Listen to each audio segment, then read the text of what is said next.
when I start to talk about just how important the times we live in are, I tend to get, well, quite frankly, energized, borderline hysterical. But I'd rather be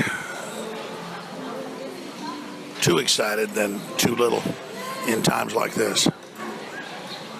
I look at the public living in the lap of luxury. Even our poorest Americans live better than most poor people in the world. And I think about how we become fat and happy to a great extent. Nobody denies that. All the numbers show it.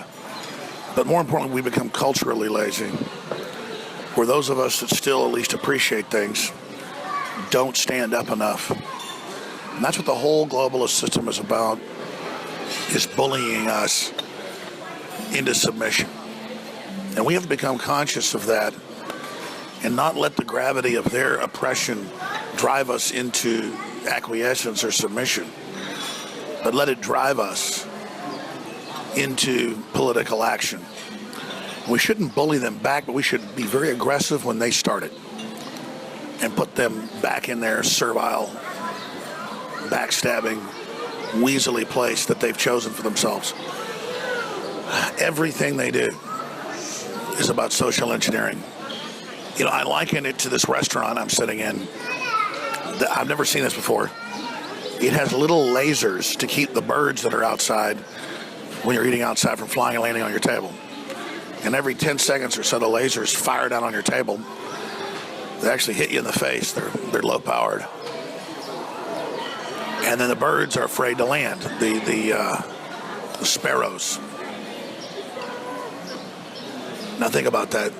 There's also artificial owls that everyone's seen, but I guess those don't work anymore. So now they've got green lasers, and I guess white lasers firing at every table out here on this balcony at this restaurant.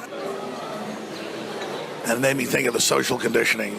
You know, calling you racist if you're against Obamacare because you actually read the bill. The social engineers know that's like a big plastic owl they just put out to scare you away from the political system. So liken this outdoor restaurant to the political scene. Well, they just don't want us on it. They just want us to submit and go away and let them basically occupy the scene and totally control it and dictate the future. But when the owls don't work, when the big plastic owls don't scare us off anymore, calling us racist, well, now they just call us Russian spies. And I got to say, that is kind of unheard of, isn't it? Almost like green lasers at a outdoor restaurant to keep birds away. What's it going to take next? We're racist. We're homophobes. We're Russian agents. We work for the foreign powers all over the world, from Germany to England to you name it. They're saying that countries are pulling out of the euro because of the Russians. Meanwhile, I think about how we have brought Muslims into the country, who I love them. I mean, they're people too. I really do. I'm so sad that they're in a lot of extreme religious orthodoxy that's been used as a political tool, political Islam. And I fought against wars that were needless and in invading areas because we were invading non-radical Islamic countries to destabilize them. I knew it was part of a larger globalist plan. I understand it's the global engineers that are actually puppeteering Islam right now, but it doesn't matter. Islam's a clear and present danger being brought in because it is incompatible. And so they want to scare us away from our liberties and our freedoms and say we can't be an open society because, we brought something into your midst that's incompatible. So they're trying a lot of different things. Some businesses hang out big bags of clear water, plastic bags that scare off flies. Supposedly it works. Other people, have plastic owls or hawks to scare away birds as they see a prey bird. Or now lasers, I learned today. But I did hear that memo I filed earlier on the show today, and it was powerful information I covered. But I did start hyperventilating a little bit because it is such a big win that Chrysler's announcing they're moving billions of dollars of factories back after decades of leaving. And it's a big deal to hear Toyota's moving more stuff to the U.S. And it's a big deal to hear Ford's moving stuff to Kentucky out of Mexico and Carrier from Mexico. And there's nothing against Mexico. It's just that they've been getting 20-plus factories for every factory we get, you know?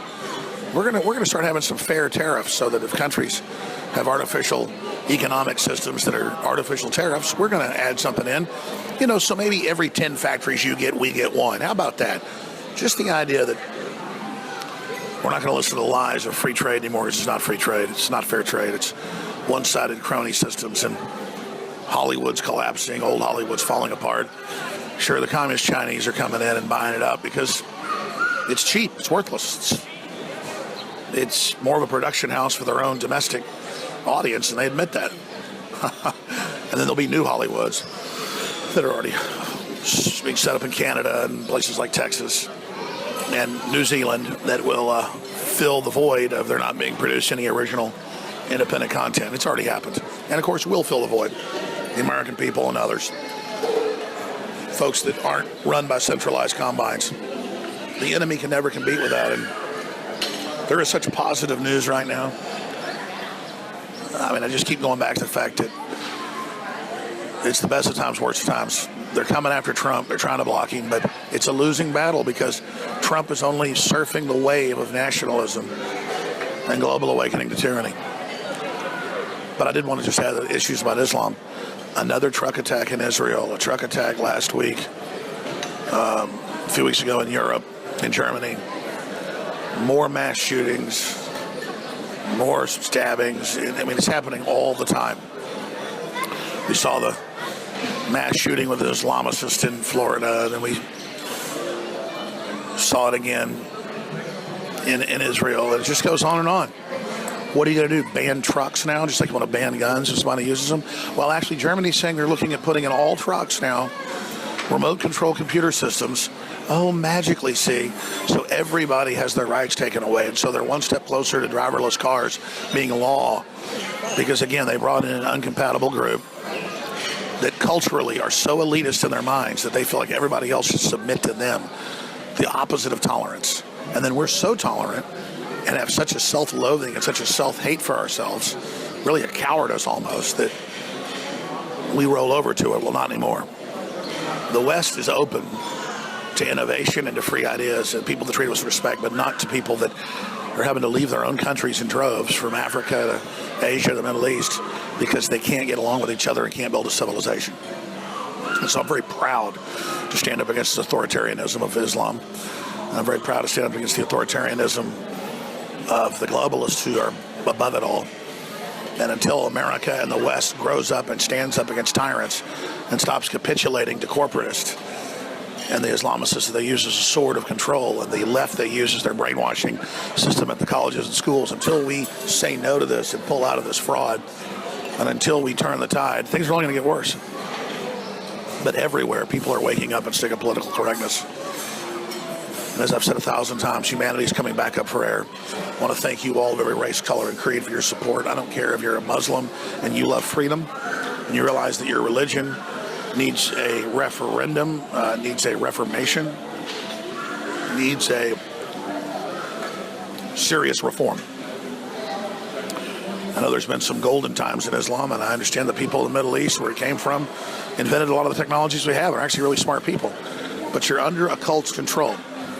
Whether it's Jim Jones cults or other cults we can all think of, it's time for the people that are autocratically controlling those systems to be defeated. So, with human solidarity for all, I'm Alex Jones signing off for Infowars.com. Again, reporting from the very front lines, the battle for human liberty and the reemergence of the 21st century renaissance.